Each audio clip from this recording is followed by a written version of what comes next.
এই লাভের জন্য কিন্তু মনিয়াপা ওরা তো তবু 1-1.5 বছরের একটা প্ল্যান করে 1-1.5 মাসের মধ্যে থেকে এটা এক্সিকিউশন করে সেটা কোটা দিয়েই পারুক আর যাই দিয়ে পারুক, ওরা তো এটা এক্সিকিউশন করে দেখাইছে মাঠের মধ্যে। সেদিন মাঠের মধ্যে ছিলাম না, আপনারা মাঠে ছিলেন, কিন্তু আপনারা মাঠে মরেন নাই, মরছে উনারাই।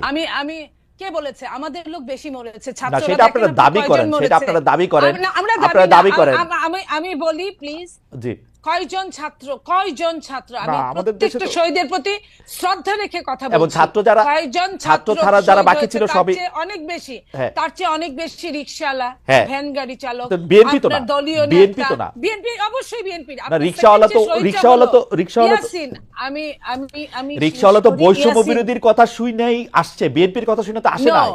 কোন বৈষম্য বিরোধী না, শোনেন, যখন আপনি মানবতার জন্য 28 অক্টোবরও তো বাংলাদেশে মানুষ রিকশা চালাইতো আপা, 28 অক্টোবরও তো বাংলাদেশে মানুষ রিকশা চালাইতো, তারা তো আসে নাই।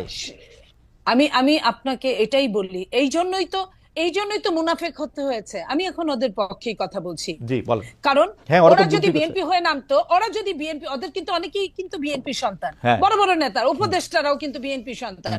ওরা যদি ওই বিএনপি হয়ে নামতো তাহলে কিন্তু ওদেরও অবস্থা 14 শিকের মধ্যেই হতো, ওরা নামতে পারতো না।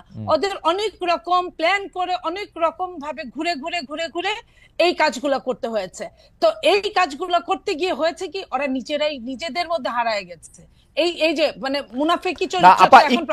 আপা একটু ছোট করে বলি যে আপা, যখন এটা প্রকাশ পাওয়া গেল, এই সরকার কিন্তু, আমি যত কথাই বলি, 25 জুলাই মানে শেখ হাসিনা সরকার কিন্তু 25-26 জুলাই কিন্তু বুঝে ফেলছে যে এই ছাত্রদের আসলে মূল উদ্দেশ্য কি। যখন মূল উদ্দেশ্য কি, যখন তাকে বুঝে ফেলে তখন যাদের ক্র্যাকডাউন করতে চাইছে ওরা তো মাঠে দাঁড়ায় ছিল আপা, চলে তো যায় নাই। আমরা কিন্তু এই জুলাই আগস্টের আগে বিএনপিকে অসংখ্য বার জিনিসটা কাছাকাছি নিয়ে চলে আসতে দেখছি। আমি আপনাকে বলি, ওরা কিন্তু অনেকেই চলে গেছিল, অনেকেই হাত তুলে ফেলছিল, অনেকেই মুসলেকা দিয়েছিল, কিন্তু ওরা নিজেরাও জানে নাই যে ওরা একটা গ্রুপ চলে যাওয়ার সাথে আরেকটা গ্রুপ নেমে গিয়েছিল। ওরা কাউকে চিনে না, কারণ সমন্বয়কদের একজনের সাথে আরেকজনের কোনো সংশ্লিষ্টতা ছিল না সারা বাংলাদেশের। ওরা যখন হাত তুলে ফেললো, ওরা যখন মুস্তাকা দিল ডিবি অফিসে, তখন কিন্তু আরেক গ্রুপ নেমে গেল। ওরা কিন্তু ওরা জানতো না, ওরা জানেও নাই। সো দ্যাট এটা কিন্তু অনেক প্ল্যান ছিল। এই প্ল্যানের মধ্যে বিএনপি ওয়ান অফ দেম। বিএনপির এই যে ছেলে আজকে এখন যদি ওরা ডাকে, এখন কিন্তু অত ছেলে মেয়ে হয় না।